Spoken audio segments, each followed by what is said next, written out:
Good morning all my dear student. जैसा कि बच्चों कल मैंने आपको होमवर्क में एक न्यूमेरिकल दिया था, उससे पहले भी मैं सेम इसी प्रकार के न्यूमेरिकल का आपको करा रहा हूँ। देखो बच्चों, कल होमवर्क में न्यूमेरिकल दिया था, उसके हिसाब से एक कोई कार्बनिक यौगिक है, उसमें कार्बन की प्रतिशत मात्रा, हाइड्रोजन की, नाइट्रोजन की और जो है शेष ऑक्सीजन है। इसका अणुभार है 59।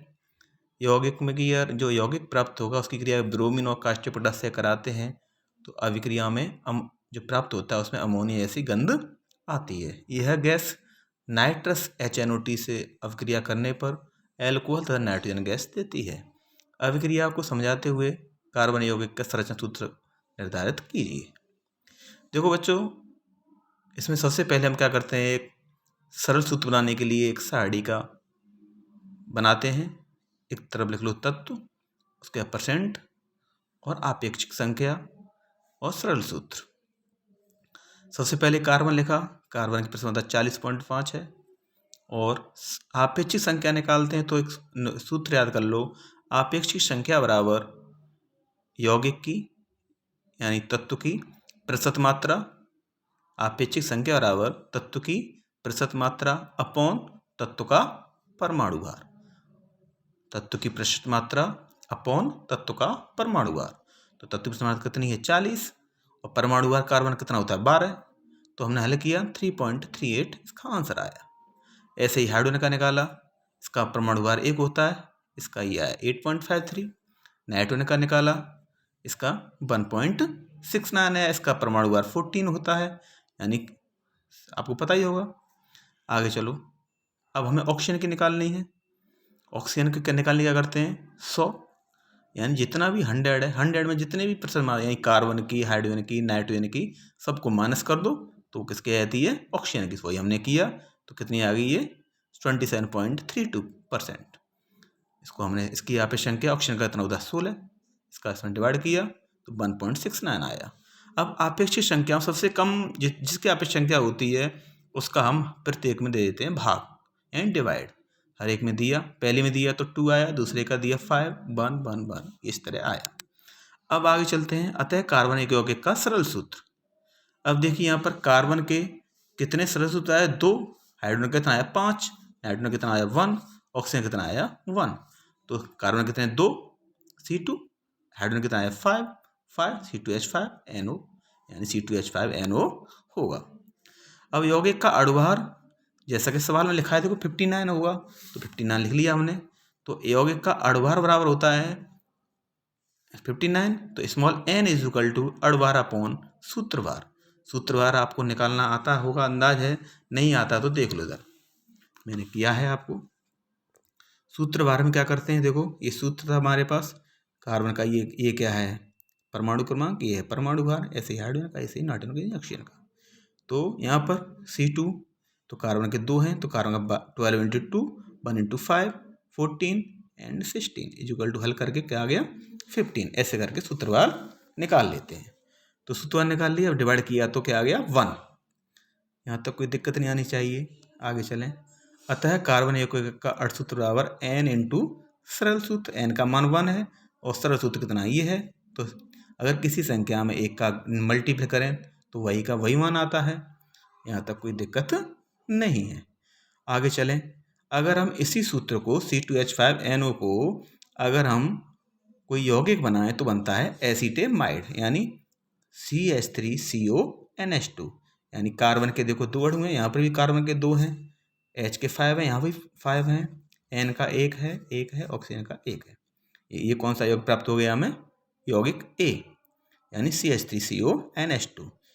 यह सवाल में दे रहा है यौगिक A की ब्रोमीन तथा KOH से क्रिया करते हैं, ब्रोमीन तथा कास्टिक पोटाश से क्रिया करते हैं, तो प्राप्त क्या होता है मैथिलएमीन। सूत्र क्या है इसका CH3NH2, CH3 मैथिल एमीन और पोटेशियम कार्बोनेट, पोटेशियम ब्रोमाइड और जल। आगे कह रहा है जो यौगिक A से क्रिया करने पर जो यौगिक प्राप्त होता है B, उसकी क्रिया अगर नाइट्रस अम्ल से किया जाए तो क्या प्राप्त होगा एल्कोहल। तो नाइट्रस HNO2 होता है, तो प्राप्त क्या हो गया मैथिल एल्कोहल और नाइट्रोजन गैस निकली और जल। अब बोला है, सवाल में पूछा है ए का संरचना सूत्र भी लिखिए। तो हमने संरचना सूत्र लिखा, आपको मैंने किताब स्कूल में भी कराया है, आप देख सकते हैं। ठीक है सब, ये तो आपका होमवर्क वाला न्यूमेरिकल हुआ। अब आ जाइए, अगला न्यूमेरिकल है, काफ़ी इंपॉर्टेंट न्यूमेरिकल है, पेपरों में आते हैं, ध्यान से देखते रहें। हाँ, इसका ये न्यूमेरिकल का आप पढ़ा, उसका आंसर देखो कैसे करेंगे, उसी प्रकार में साड़ी बनाई, आप पिछली संख्या निकाली, जैसे मैंने पिछले सवाल में किया था सेम उसी तरह सरल सूत्र निकाल लिया। कार्बन के 3 आए, हाइड्रोजन के 5, नाइट्रोजन का 1। कोई दिक्कत नहीं चाहिए। यहाँ यौगिक का बाष्प घनत्व दिया है, यौगिक का बाष्प घनत्व दिया है। तो बाष्प घनत्व निकालने के क्या करते हैं, अड़भार इज इक्वल टू 2 इंटू बाष्प घनत्व, 2 इंटू बाष्प घनत्व, तो क्या जाएगा 55। तो यौगिक का अर्धसूत्र निकालेंगे तो n इंटू सरल सूत्र, तो n का मान 55 है। तो यहाँ पर क्या नाम अड़भारित आ गया, तो अर्धसूत्र निकालेंगे अगर इसका, तो इसका अर्धसूत्र भी 55 आएगा। देखो जैसे कि नीचे मैंने निकाला भी है, तो कितना आया 1। ठीक है बेटा, अगर किसी यौगिक का अर्धसूत्र निकालते हैं तो n इंटू अर्धसूत्र, तो सेम का सेम वही आएगा। यहाँ तक कोई दिक्कत नहीं आनी चाहिए। अब नीचे दिखा, देखो लिखा भी है मैंने, प्रश्न में दी गई सूचना के आधार पर उक्त यौगिक में एथिल आइसोसाइनाइड प्राप्त होगा, यानी C2H5NC। सूत्र ये था C2H5NC, सेम वही इतने ही अणु हैं वो, यानी प्राप्त हो गया एथिल आइसोसाइनाइड, जो निम्नवत विक्रिया हैं देता है। तो सवाल में बोल रहा है उक्त यौगिक का जल अपघटन करने पर H2O जल अपघटन करने पर क्या प्राप्त होता है, जो भी प्राथमिक एमीन प्राप्त होता है उसका अणुभार कितना होगा 45। जैसा कि सवाल करा है, जल अपघटन करने पर 45 अणुभार वाला प्राथमिक एमीन प्राप्त होगा, तो हमारे प्राप्त होगा C2H5NH2 यानी एथिलेमीन, और इसे क्या बोलते हैं, फॉर्मिक अम्ल। ठीक है बेटा, दूसरा सवाल कह रहा है इसका अगर अपचयन करें, इसका क्या करें, अपचयन। अगर अपचयन किया तो प्राप्त हुआ हमें द्वितीयक एमीन। क्या प्राप्त हुआ, द्वितीयक एमीन, यानी एथिल मैथिल एमीन। इसका अणुभार निकालेंगे तो कितना आएगा 59। कोई दिक्कत नहीं आनी चाहिए। अगला क्वेश्चन है इसी तरह का, सेम, कोई दिक्कत नहीं है, इसको भी हम हल करेंगे।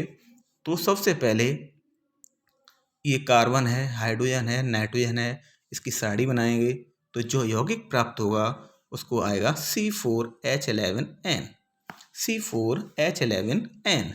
फिर सवाल कह रहा है जो यौगिक आए, यौगिक ए हो गया, इसकी क्रिया अगर नाइट्रस अम्ल से करते हैं तो यौगिक बी देता है, जिसमें जो यौगिक बी आएगा ना, उसमें कार्बन, हाइड्रोजन और ऑक्सीजन वाला ही यौगिक होगा, अर्थात नाइट्रोजन नहीं होगा।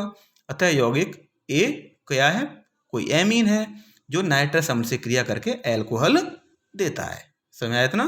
तो यौगिक एक हमने अगर इसको C4H11N को इस तरह लिखते हैं, C के 4 अणु हैं, H के 11 हैं और एक N, तो इसको इस तरह लिख सकते हैं। नाइट्रस अम्ल का सूत्र आपको पता ही है HNO2, तो प्राप्त क्या होता है, एल्कोहल।